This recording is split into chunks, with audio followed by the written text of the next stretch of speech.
We're in the barn today getting the items out of storage that we use in our garden, mainly trellises and tomato cages, to see which ones we need to repair and which ones we can upgrade to make them work a little bit better this year in the garden. Now, all of us have tomato cages, and if you don't, you need to get some because you got to get your tomatoes up off the ground. All the tomato cages, they are welded. You've got your tall stakes, and then you have welds around. Typically, sometimes the welds will break. Well, what you can do is take a damaged one, whether damaged by you or someone you love, and you can take and cut portions off of the damaged tomato cage and wrap around the portion that the weld has busted. And that's virtually almost as sturdy as brand new. You can also do it with smaller tomato cages too. These with the heavier gauge wire. Now, we tried this last year, taking the leg and just wrapping around the lower ring. That didn't work so well, and the ring has busted now, so this will be portioned off as repair material. Now, on the trellises, you can also do the same thing.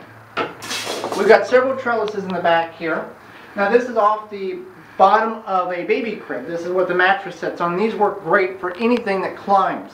Now, you want to kind of look to see if everything's still intact to the framework. Well, up here, we're missing one brace, and this one here, the spring's gone. So this will be the top now instead of the bottom to give the plants ample growth capabilities of crawling up. It's still functional, and if you need more growth, you could get another one and go higher with it. Also, the side of a baby crib works excellent for a trellis.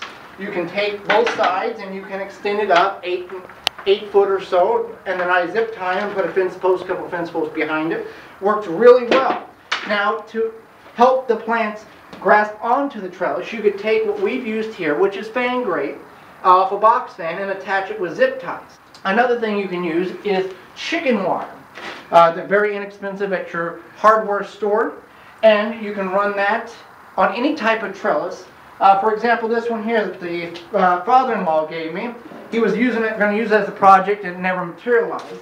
So this is something that somebody put in their flower bed, more likely, that I can use now in the vegetable garden, and I could take and run chicken wire.